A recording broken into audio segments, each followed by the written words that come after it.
Olá, eu sou a professora Célia Aski, sou doutora em Letras e professora efetiva do Estado há 16 anos. Atualmente, eu atuo na Escola Hernani Rodrigues, aqui em Assis. Nós vamos tentar, com essa aula de hoje, falar um pouco sobre o que é a iniciação científica e aspectos importantes que devem ser levados em consideração ao se fazer a iniciação, ok? Então, a primeira pergunta que se coloca aqui é o que seria a iniciação científica? Então, nós temos que é um programa de apoio teórico e metodológico, que aumenta a chance de um estudante de graduação participar e seguir carreira na pesquisa científica. Ou seja, a iniciação científica é uma atividade de pesquisa que vai dar apoio teórico, ou seja, parte de uma pesquisa de referenciais teóricos, né, em obras que sejam relevantes para a área que se estuda, e metodológico. Evidentemente, quando você faz uma pesquisa, você precisa ter um método. Ter um método que o ajude a não somente selecionar, como organizar para posteriormente interpretar aquelas informações que foram recolhidas, que foram coletadas. E aí, qual que é a importância, né? Por que fazer uma iniciação científica? É importante porque a iniciação científica é uma oportunidade para que o aluno aprenda a realizar uma pesquisa. Bom, aí quando a gente fala em pesquisa na escola, existe todo um conceito, uma visão do que seria a pesquisa na escola. Se a gente pensar, por exemplo, no ensino fundamental e médio, que são as primeiras pesquisas que nós fazemos na nossa vida acadêmica, nós temos assim uma visão bem clara do que seja isso. É uma pesquisa Ctrl+C, Ctrl+V.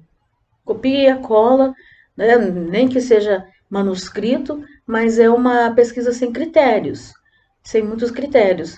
E o que acontece? O professor pede 2, 3 fontes, o que o aluno faz? Acho que muitos já fizeram isso. Põe no Google, pesquisa no Google e os primeiros as primeiras duas, três entradas já são consideradas as mais importantes, porque o Google também faz de certa forma, ele estabelece a relevância. Então, para o aluno é muito prático, é muito fácil, porque ele não vai precisar interpretar o conteúdo que foi pesquisado. Isso é importante? Sim, é importante para o aluno, porque o que acontece nesse momento, nesse tipo de atitude de pesquisa, é que o aluno ele está fazendo uma alfabetização científica, né? Então recebe esse nome de alfabetização científica, que justamente é esse tipo de atitude, de conhecimento que é gerado com esse tipo de pesquisa. Qual é o conteúdo? É um conteúdo elementar, os termos mais elementares, os conteúdos relacionados à ciência, a cada área pesquisada, ciências da natureza, ciências humanas, linguagem código, matemática. Então, não é algo que se deva desconsiderar. Tem o seu valor para a formação inicial do aluno pesquisador. Porém, para uma proposta de iniciação científica, a proposta de iniciação científica, no entanto, vai exigir que o aluno tenha uma outra postura, uma postura mais crítica, uma postura mais pontual, mais centrada naquilo que ele deseja realizar. Então, não é simplesmente fazer um levantamento de dados inicial e concentrar somente nas primeiras respostas. Ele precisa fazer realmente a pesquisa, tem que ser aprofundada, tem que ser muito bem organizada. Então, esse levantamento da teoria que se estabelece aí no primeiro momento, né, que o aluno precisa fazer um levantamento teórico, é muito importante, porque aí, a partir daí ele vai começar a ter esse conhecimento básico. E também, aos poucos, ele vai estabelecendo um método. Existe todo um método que nós vamos falar em seguida, que precisa ser obedecido, que tem que ser bem coordenado para que o trabalho tenha um bom resultado. Então, aí a gente começa falando sobre essa alfabetização científica, porque é o primeiro passo na carreira acadêmica de um aluno. Porque aos poucos, esses textos e esses termos são consolidados no nosso aprendizado. Qual é o conteúdo? É um conteúdo elementar, os termos mais elementares, os conteúdos relacionados à ciência, a cada área pesquisada, ciências da natureza, ciências humanas, linguagem código, matemática. É uma parte considerada difícil, porque nem todo estudante considera fácil ler um texto teórico, embora seja um desafio no início, também vale a pena, porque aos poucos esses textos e esses termos são consolidados no nosso aprendizado. O segundo elemento seria esse conteúdo metodológico, ok? O que é uma metodologia? A metodologia é uma sequência, né, uma organização das ações que serão realizadas e atitudes a serem tomadas. Quando nós falamos em metodologia, nós temos aí o método científico, em que é necessário você seguir uma ordem, você ter uma organização de todas as sequências, né, de tudo que você precisa fazer. A primeira etapa seria a pergunta. Mas como é que eu chego a uma pergunta? Ora, a pergunta ela vai se originar a partir das suas aulas, a partir do momento que você tem contato com conteúdo que te chame a atenção, que te desperta interesse. Esse é o ponto principal, porque se você não tem interesse em nenhum conteúdo, nenhuma disciplina que você estuda, aí existe um problema, porque um desses conteúdos vai te chamar mais atenção, e é claro, é ele que vai estruturar, que vai delimitar todo aquele seu trabalho científico que será realizado em seguida. E a pergunta, ela surge de uma simples observação daquilo que é necessário fazer a respeito do tema que você escolheu. Então, a partir do tema, você pode perguntar a si mesmo: o que eu quero? O que eu preciso saber sobre isso? E aí você já vai ter um levantamento prévio de informações para você saber exatamente quais seriam as questões, ou, dentre as questões, uma questão que seria extremamente relevante para você esclarecer suas dúvidas e que você possa conseguir realizar um trabalho de fôlego, que é uma iniciação científica. Então, a partir dessa questão, dessa pergunta, o que você vai fazer? Você vai fazer uma revisão bibliográfica, nem que seja inicial. Essa revisão bibliográfica pode ser inicial para que você levante algumas informações iniciais, algumas informações que sejam relevantes, que orientem o seu trabalho, para que você estabeleça uma hipótese ou hipóteses sobre o que você vai pesquisar. Então, essa é a orientação principal. A partir do momento que você definiu o tema, você tem uma pergunta que você precisa responder e você já tem um pouco de conhecimento, você formula uma hipótese que pode ou não ser confirmada ao final do seu trabalho. Aí seria interessante, após a definição de uma hipótese, o levantamento de hipóteses, o que você deve fazer?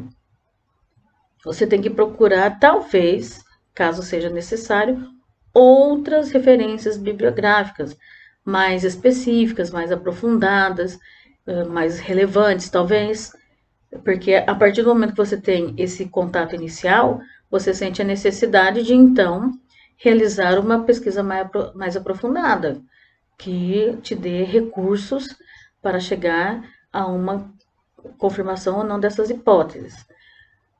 Talvez seja necessário realizar um experimento. Em alguns casos, é necessário realizar esse experimento, para que se observem um fenômeno, né, reações, ou talvez você precise fazer uma pesquisa de campo, né? Então, há diversas formas de você fazer levantamento de informações, e isso só contribui para o seu trabalho. E é muito importante a gente pensar também que o coordenador, o orientador desse seu trabalho, a pessoa que vai te ajudar, né, o seu professor, ele tem que ser também alguém que já atue nessa área, já tenha um conhecimento. Então, quando você define o tema, de forma indireta ou direta, né? Às vezes começa pelo orientador e depois pelo tema. Então, essas etapas da metodologia, elas podem, às vezes, se misturar, uma vir antes, para algumas pessoas, uma etapa vem antes da outra, então não há uma ordem rígida dessas etapas. Porém, a definição do tema e a escolha de um orientador seriam muito importantes, porque aí o papel do orientador é realmente te mostrar os caminhos, te orientar. Né? O que seria isso, orientar? É dar uma direção. Ele já tem um conhecimento, né? Esse professor ou essa professora que já estuda esse tema é a pessoa mais indicada e a que está mais próxima de você para que te oriente no caminho que você deve seguir. E é muito importante que você tenha uma certa afinidade, né, intelectual ou talvez pessoal, né, com essa pessoa. Por quê? Porque a partir desse trabalho você vai chegar ao final da sua pesquisa aceitando a hipótese, confirmando aquela hipótese que você levantou ao início do seu trabalho, ou rejeitando essa hipótese, porque também você pode fazer uma pesquisa para rejeitar hipóteses. O importante é você conseguir chegar ao final do seu trabalho, interpretar as informações, compará-las e poder ter essa resposta que é necessária. Toda questão exige uma resposta, e a resposta é o seu trabalho de iniciação científica.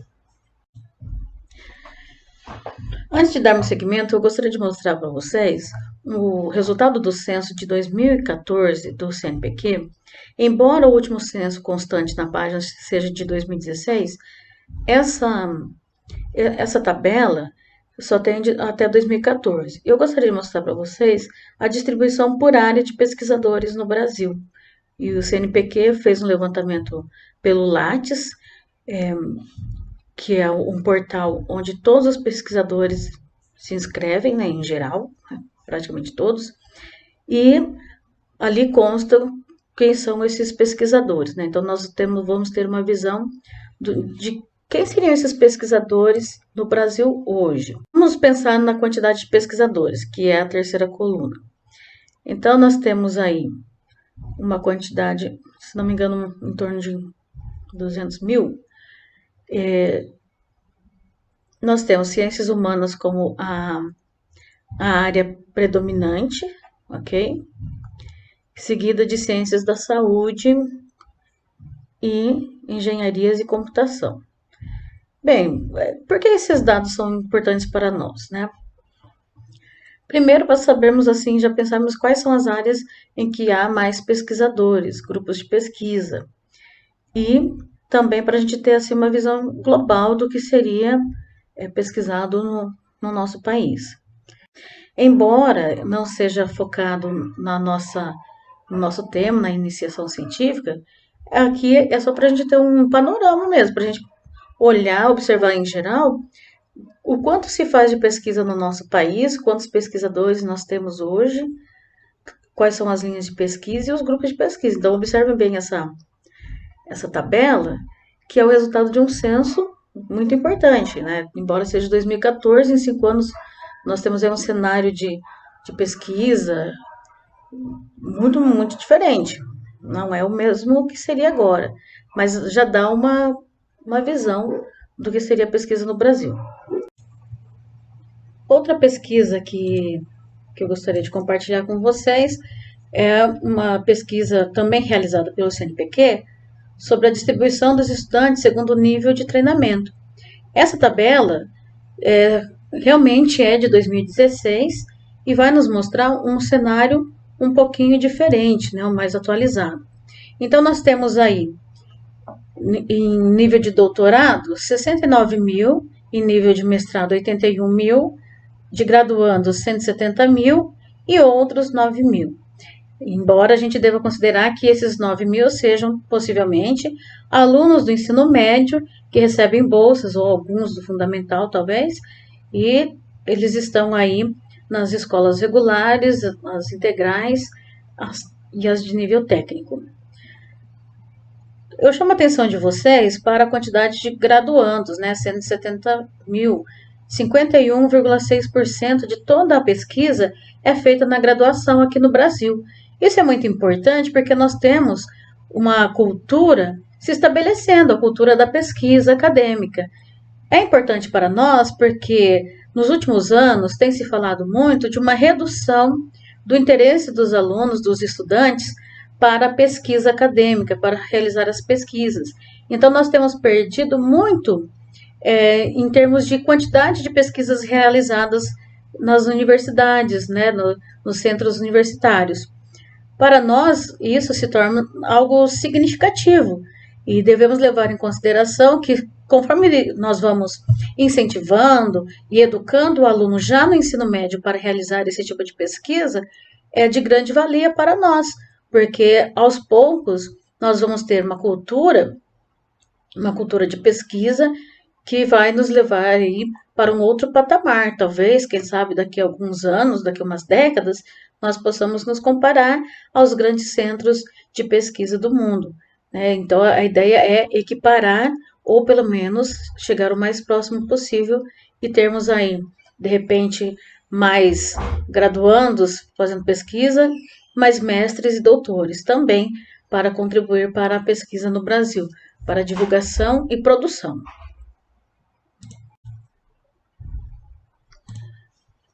E esses estudiosos ainda afirmam que os alunos têm a oportunidade de participar de programas voltados à pesquisa na educação básica e, por isso, têm a oportunidade de colocar em prática o resultado do trabalho científico e tecnológico, deixando de lado a passividade cognitiva.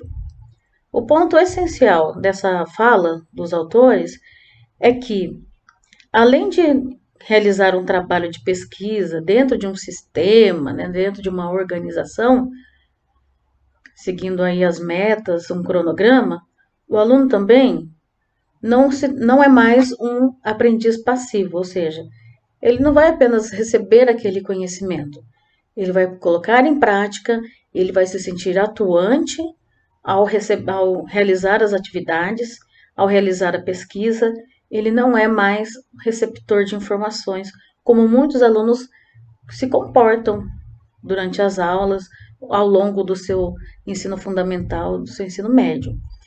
O aluno pesquisador, ele é um sujeito ativo do seu aprendizado. Ele faz parte do seu aprendizado, ele determina o seu aprendizado, então ele tem uma função primordial de construtor de conhecimento. Ele vai construir o seu próprio conhecimento e não mais apenas receber as informações que lhe são passadas. É importante ressaltar que já no ensino médio, os alunos contam com duas oportunidades para realizar as suas pesquisas.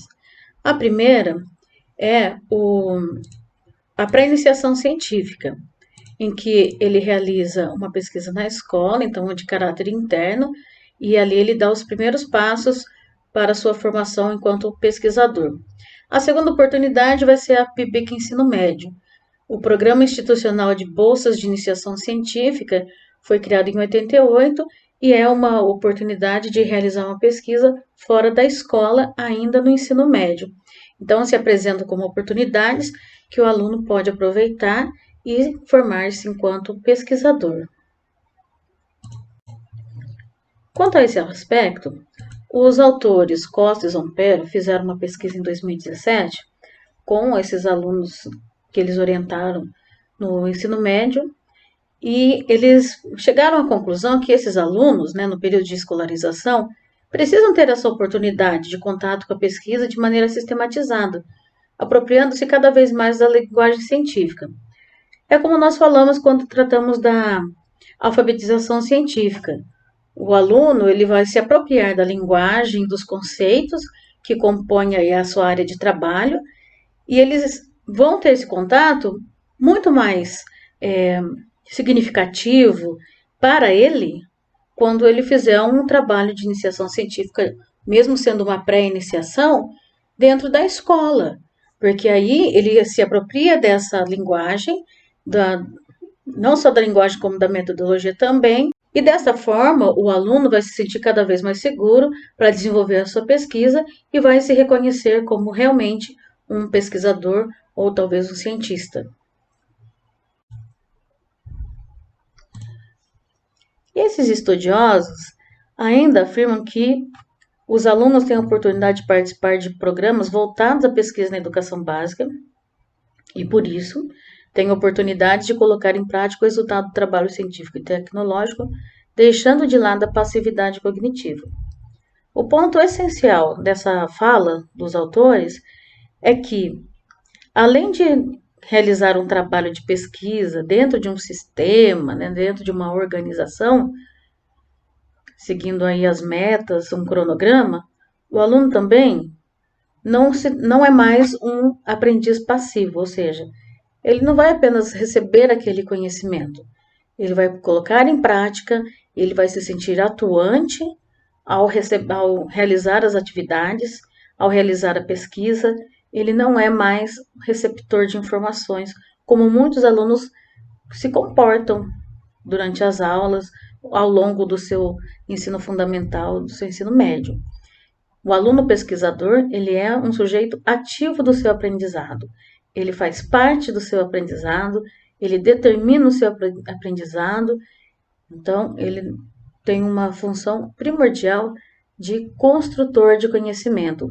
Ele vai construir o seu próprio conhecimento e não mais apenas receber as informações que lhe são passadas.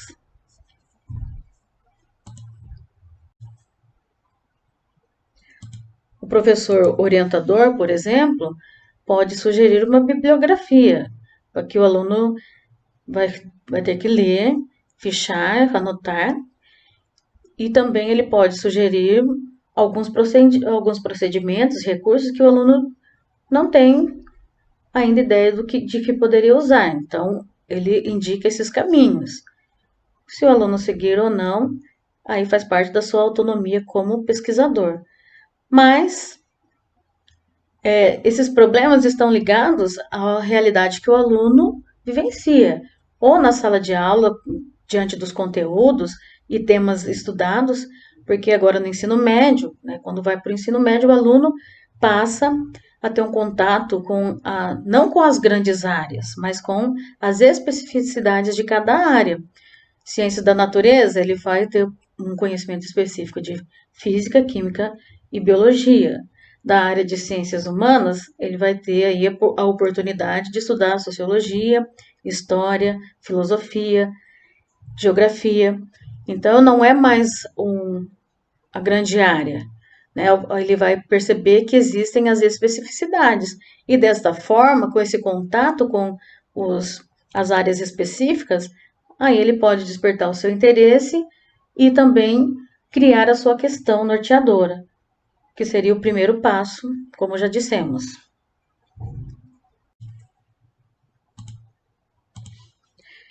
Eu trago agora um conceito do que seria a pré-iniciação científica, de acordo com a fala de um dos professores que é orientador de projetos nesse nível de ensino. Segundo ele, a pré-iniciação científica é uma forma de aprendizagem por projetos. Normalmente, os alunos interessados apresentam para o professor orientador uma problemática que gostaria de estudar que necessita de respostas. A questão é avaliada, hipóteses são levantadas e um plano de trabalho é estabelecido entre os envolvidos. O professor é apenas o mediador da aprendizagem e tem a responsabilidade de sugerir os caminhos. Geralmente, os problemas a serem estudados surgem de observações realizadas dentro da comunidade escolar. Destacamos nessa fala do professor que parte do aluno. O aluno é que tem essa iniciativa. Por isso que dizemos que ele abandona uma postura passiva e torna-se um sujeito ativo da sua formação. Essa questão que é apresentada pelo aluno ao professor vai ajudar a levantar hipóteses e também aí o professor orientador ajuda o aluno a estabelecer um plano de trabalho. O professor, obviamente, vai ser o mediador, ou seja, já que o aluno é um sujeito ativo, o professor orientador vai verificar os caminhos, se os caminhos estão sendo bem conduzidos, se estão bem trilhados, e vai daí algumas informações para que o aluno realize essa pesquisa. O professor orientador, por exemplo, pode sugerir uma bibliografia, para que o aluno vai ter que ler, fichar, anotar, e também ele pode sugerir alguns procedimentos, recursos que o aluno não tem ainda ideia de que poderia usar. Então, ele indica esses caminhos. Se o aluno seguir ou não, aí faz parte da sua autonomia como pesquisador. Mas esses problemas estão ligados à realidade que o aluno vivencia, ou na sala de aula, diante dos conteúdos e temas estudados, porque agora no ensino médio, né, quando vai para o ensino médio, o aluno passa a ter um contato não com as grandes áreas, mas com as especificidades de cada área. Ciências da natureza, ele vai ter um conhecimento específico de física, química e biologia. Da área de ciências humanas, ele vai ter aí a oportunidade de estudar sociologia, história, filosofia, geografia. Então, não é mais a grande área, né? Ele vai perceber que existem as especificidades. E desta forma, com esse contato com as áreas específicas, aí ele pode despertar o seu interesse e também criar a sua questão norteadora, que seria o primeiro passo, como já dissemos.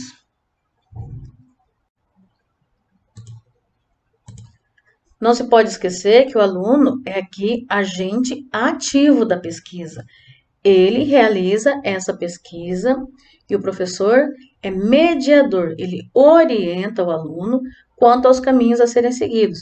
Pode indicar bibliografia? Claro. Pode fazer correções, sugerir alterações no trabalho, indicar o enfoque a ser dado, se necessário, as mudanças a serem realizadas. Obviamente, é esse o papel do professor orientador. Ele vai mediar o aprendizado do aluno e a realização do seu trabalho. Porém, o aluno jamais pode ser deixado de lado enquanto sujeito ativo desse trabalho de pesquisa. E aí, né, podemos ter aí alguns resultados previstos na área de ciências da natureza, por exemplo, né, protótipos virtuais ou físicos. Outro aspecto apontado pelo professor Ricardo é que os professores da escola apresentam uma linha de pesquisa com a qual se sente à vontade em orientar os alunos. Em alguns casos, o próprio professor apresenta uma questão que poderia ser estudada. Pode-se propor uma solução, como solução a criação de protótipos virtuais, como elaboração de aplicativos, portais, entre outros, ou de protótipos físicos, como artefatos técnico-científicos. O que se percebe nesse outro aspecto da pré-iniciação científica é que o professor apresenta sua linha de pesquisa e também já apresenta uma questão. Embora não seja obrigatório o professor apresentar essa questão, mas ele pode apresentar e o aluno vai contribuir com o seu trabalho. Não se pode esquecer que o aluno é aqui agente ativo da pesquisa. Ele realiza essa pesquisa e o professor é mediador, ele orienta o aluno quanto aos caminhos a serem seguidos. Pode indicar bibliografia? Claro. Pode fazer correções, sugerir alterações no trabalho, indicar o enfoque a ser dado, se necessário, as mudanças a serem realizadas. Obviamente, é esse o papel do professor orientador. Ele vai mediar o aprendizado do aluno e a realização do seu trabalho. Porém, o aluno jamais pode ser deixado de lado enquanto sujeito ativo desse trabalho de pesquisa. E aí, né, podemos ter aí alguns resultados previstos na área de ciências da natureza, por exemplo, né, protótipos virtuais ou físicos. Outra disciplina que também serve de apoio para o aluno é o protagonismo juvenil. O protagonismo juvenil é uma disciplina que ensina o aluno a ter uma visão de mundo mais ampla, mas também ele ter uma perspectiva de que ele atua localmente na sociedade a qual ele faz parte. Então, ele faz parte da comunidade escolar, ali dentro da unidade escolar, ele está em contato com outras pessoas que pensam diferente, que agem diferente, que têm necessidades diferentes. Ele faz parte de um grupo familiar e de uma comunidade. O protagonismo juvenil vai justamente tratar de questões com relação à atuação do adolescente, do jovem, nos espaços aos quais ele pertence. Isso é muito importante porque o aluno passa a ter uma visão crítica da sua atuação, da sua realidade, e assim ele age em favor dos sujeitos que ali participam. E também ele passa a ter assim, um amadurecimento muito importante para a sua atuação depois no mercado de trabalho, na sua formação acadêmica e às vezes até no seu ambiente familiar e social. Agora, a questão é: por que esse documento orientador está direcionado às escolas do programa de ensino integral? Ora, justamente porque essas escolas, elas apresentam disciplinas diferenciadas. Além das disciplinas da base comum, algumas disciplinas vão contribuir para que o aluno tenha uma formação muito mais ampla, muito mais profunda com relação ao seu autoconhecimento e à sua formação acadêmica e cognitiva. O programa de ensino integral tem um enfoque em algumas disciplinas que são extremamente importantes. O projeto de vida, que é uma disciplina que o aluno tem desde o sexto ano, que vai contribuir para que o aluno compreenda a si mesmo, aos seus sonhos, né, que ele tenha uma visão mais consciente de que os seus sonhos podem se tornar realidade e também ele precisa atuar para que esses sonhos se realizem. Então, o projeto de vida é aquele sonho que o aluno tem ao entrar na escola no sexto ano e como esse sonho vai amadurecer, ele vai modificar ou se manter ao longo de toda a sua vida na educação básica, chegando ao final do ensino médio, já tendo assim uma perspectiva da sua escolha profissional. Outra disciplina que também serve de apoio para o aluno é o protagonismo juvenil. O protagonismo juvenil é uma disciplina que ensina o aluno a ter uma visão de mundo mais ampla, mas também ele ter uma perspectiva de que ele atua localmente na sociedade a qual ele faz parte. Então, ele faz parte da comunidade escolar, ali dentro da unidade escolar, ele está em contato com outras pessoas que pensam diferente, que agem diferente, que têm necessidades diferentes.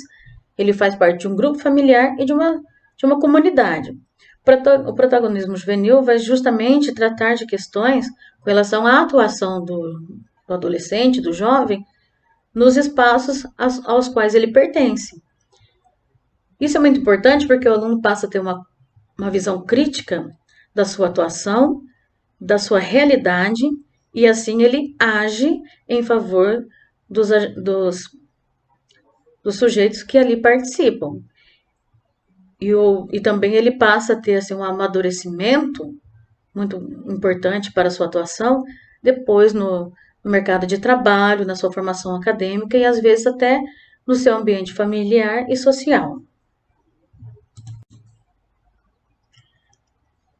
A proposta é que a pesquisa traga para a humanidade algumas soluções, algumas respostas de questões que hoje se apresentam como questões passíveis ou necessitadas de alguma resposta. Qual é o trabalho do pesquisador, então? O pesquisador não é só uma pessoa que estuda e engaveta esse estudo. O conhecimento adquirido pela pesquisa durante esse processo, ele precisa ser compartilhado, o que não acontecia há muitos anos, né, alguns séculos, no Brasil, porque nós não tínhamos uma cultura, né, ou recursos para divulgação de conhecimento científico. Isso mudou muito no cenário atual, é o extremo oposto. Hoje é muito fácil divulgar o conhecimento, nós temos revistas especializadas, nós temos aí muitas formas de se produzir, né? Os jornais, os eventos acadêmicos em que nós podemos divulgar o nosso conhecimento. Então, esse conhecimento é para a humanidade.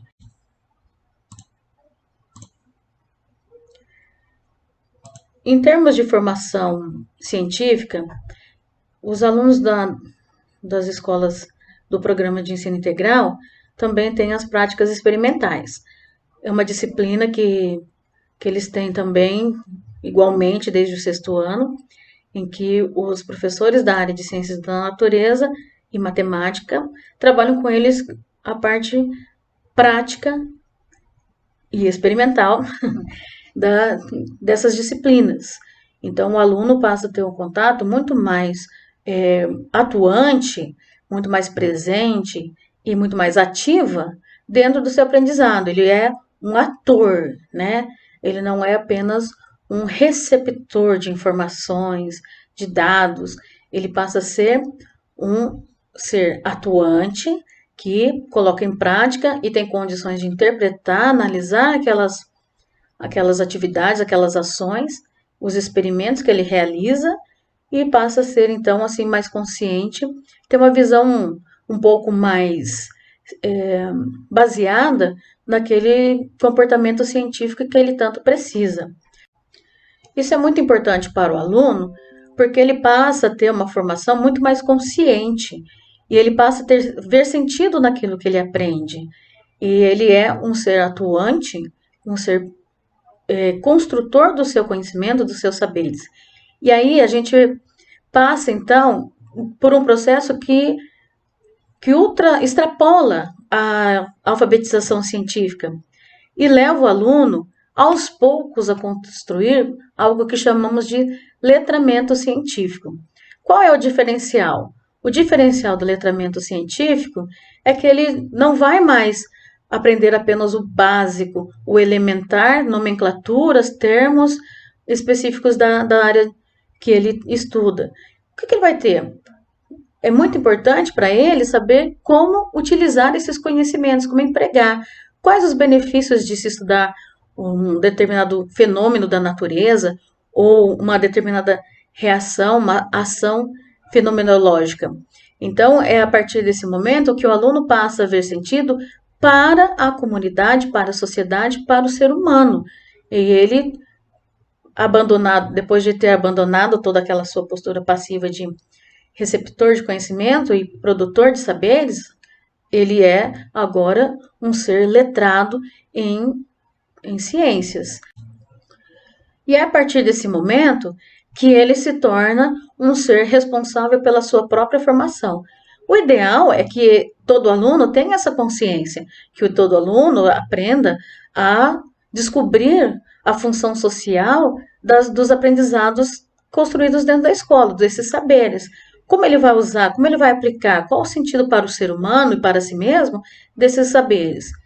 A partir desse momento, o aluno se torna, então, um ser autônomo, porque ele vai buscar suas próprias respostas e vai também se interessar em compartilhar esse conhecimento e, quem sabe, melhorar as condições de vida, porque qual é a utilidade da ciência, qual é a utilidade do conhecimento para o ser humano? Então, o ser humano precisa desse conhecimento, para que ele saiba, aos poucos ou com o tempo, resolver as grandes questões da humanidade e tornar as condições de vida muito melhores. É importante ressaltar que, tanto na pré-iniciação científica, quanto na iniciação científica, recebendo ou não bolsa PIBIC, o aluno do ensino médio, que é o nosso aluno desse momento, ele vai ter que ter um comprometimento aí interno e externo. Interno, porque ele tem que ter um compromisso consigo mesmo com a sua formação.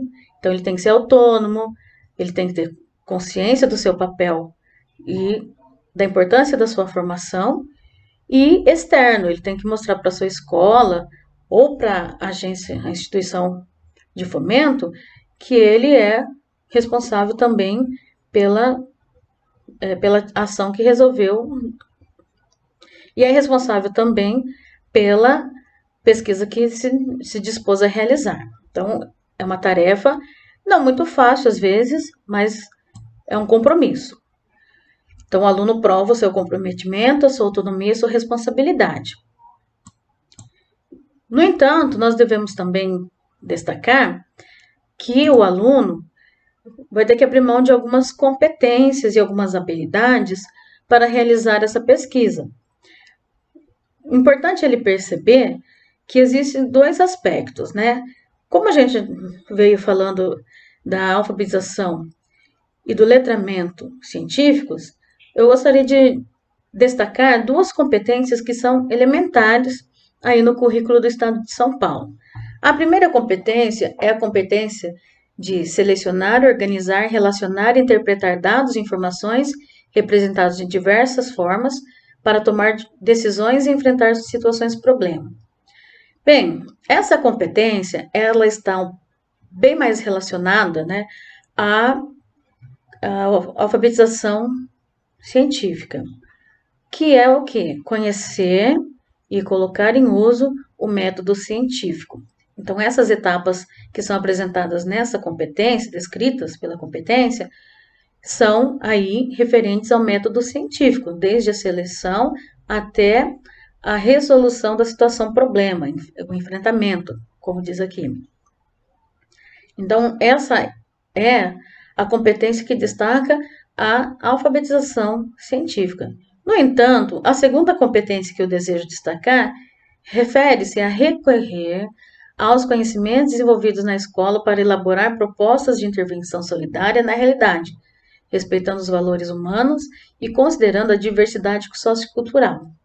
Para aqueles que o letramento científico não se apresentou de forma clara, essa é a competência que tem internalizado o conceito de letramento científico, que é o quê?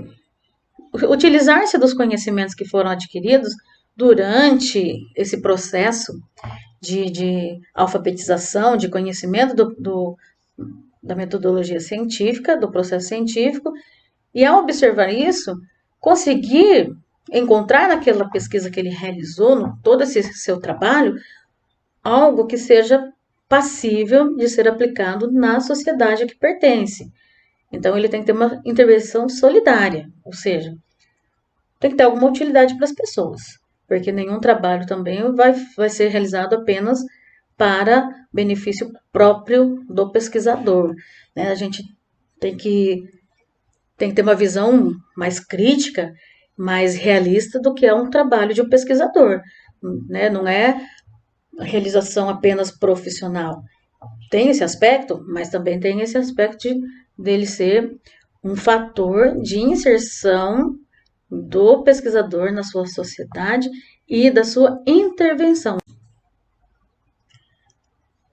A proposta é que a pesquisa traga para a humanidade algumas soluções, algumas respostas de questões que hoje se apresentam como questões passíveis ou necessitadas de alguma resposta. Qual é o trabalho do pesquisador, então? O pesquisador não é só uma pessoa que estuda e engaveta esse estudo. O conhecimento adquirido pela pesquisa durante esse processo, ele precisa ser compartilhado, o que não acontecia há muitos anos, né, alguns séculos, no Brasil, porque nós não tínhamos uma cultura, né, ou recursos para a divulgação de conhecimento científico.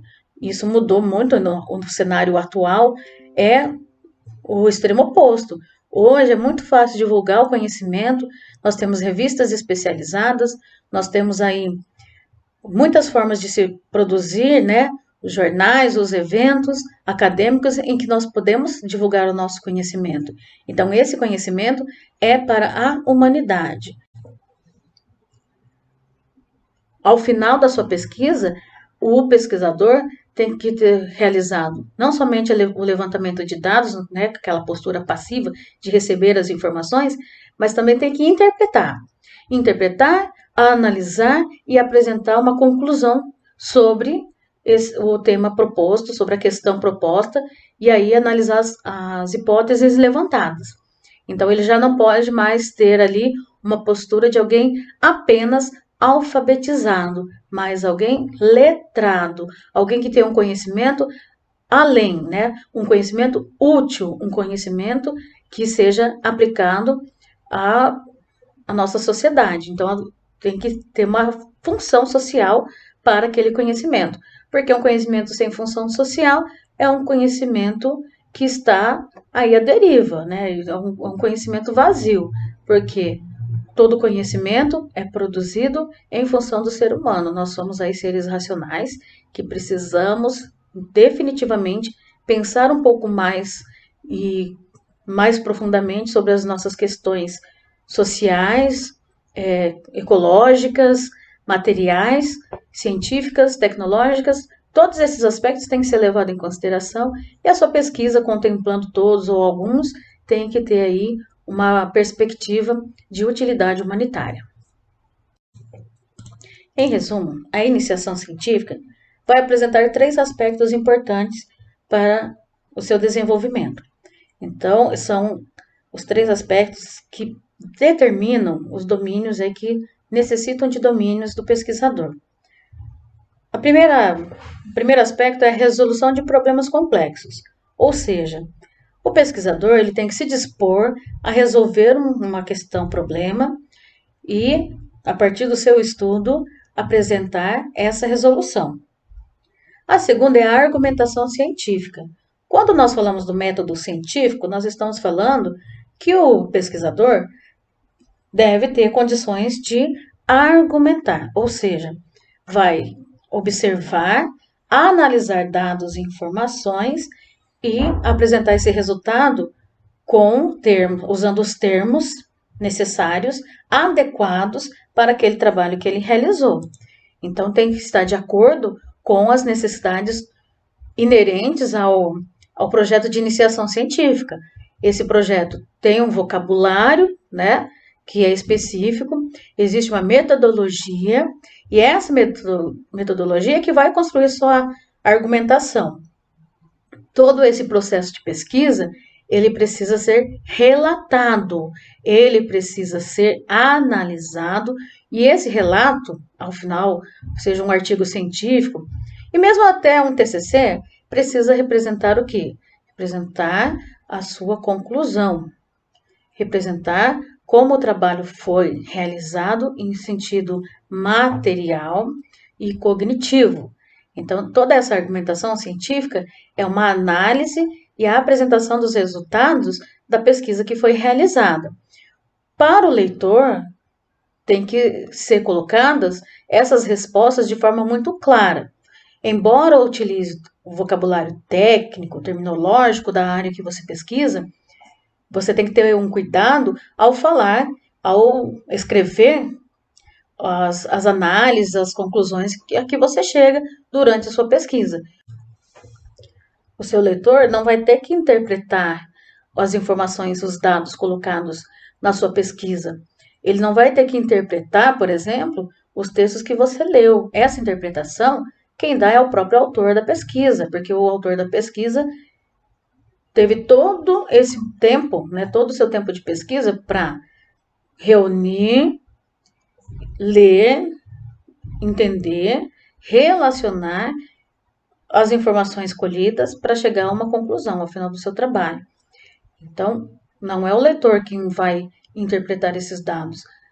Isso deve estar muito bem claro, usando ou não a terminologia específica de cada área, mas tem que ficar claro para o leitor a que conclusão você chegou, quais aspectos foram analisados em um texto, ou numa tabela, ou até mesmo em uma pesquisa que você realizou. Você realizou a pesquisa com uma finalidade. Ao final da pesquisa, qual a sua conclusão? Qual o resultado dessa pesquisa que você vai expor ao seu leitor e vai explicar por quê e o que você conseguiu observar nessa pesquisa. Então, todas essas informações devem estar claras ali. Então, uma preocupação com essa argumentação científica, que tem que entregar o seu trabalho com todos os detalhes, com o relato completo, com o relato claro e evidente, né? Como que você vai comprovar? com as evidências da sua experimentação ou da sua pesquisa. E também tem a questão da responsabilidade, sustentabilidade e qualidade de vida. Olha só, novamente eu vou aí bater na mesma tecla, embora seja necessário falar a mesma coisa, é aquilo que compõe o letramento científico. O aluno que é pesquisador, né, o aluno do ensino médio, graduando, pesquisador, na sua iniciação científica, tem que ter essa visão de que ele agora é um letrado. Ao final da sua pesquisa, o pesquisador tem que ter realizado não somente o levantamento de dados, né, aquela postura passiva de receber as informações, mas também tem que interpretar. Interpretar, analisar e apresentar uma conclusão sobre o tema proposto, sobre a questão proposta, e aí analisar as hipóteses levantadas.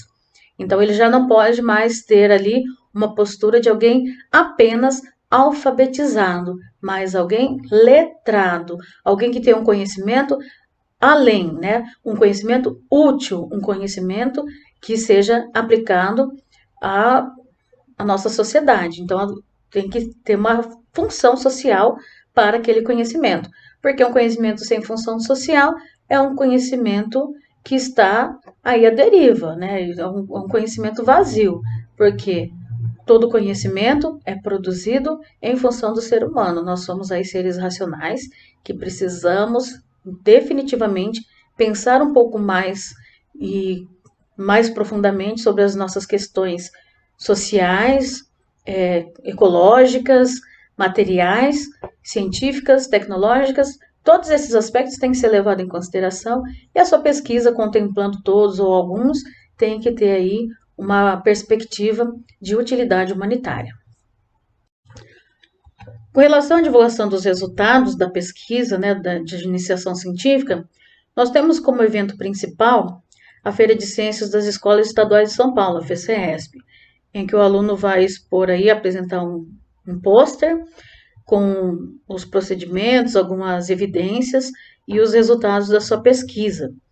E reúne alunos do estado todo e existe uma seleção, né? Os melhores trabalhos, os considerados mais relevantes, são apresentados nessa feira. Então, é uma forma também de incentivar o aluno a saber que o seu trabalho possa ser apresentado num evento, né, estadual. Então, é um reconhecimento pelo trabalho realizado e é muito importante para o aluno e também para a comunidade científica é de um grande valor, né? Nós temos também a Mostra Paulista de Ciência e Engenharia, a MOP, e alguns outros eventos, né? Que vão aí divulgar o trabalho dos alunos realizados durante esse processo de iniciação científica.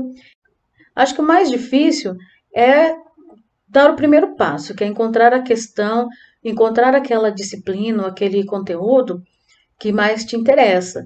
Mas a partir daí, você sempre vai poder contar com a ajuda de algum professor da área, às vezes até um colega. Então, busque apoio, ou mesmo faça pesquisas preliminares para você ter um levantamento de informações que possam te ajudar e até te incentivar a seguir essa pesquisa.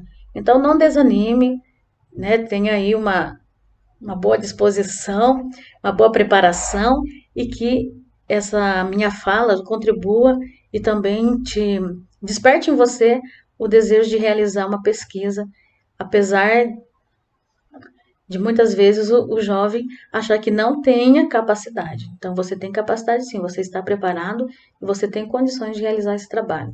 Um bom trabalho a todos, uma boa graduação para todos e todas.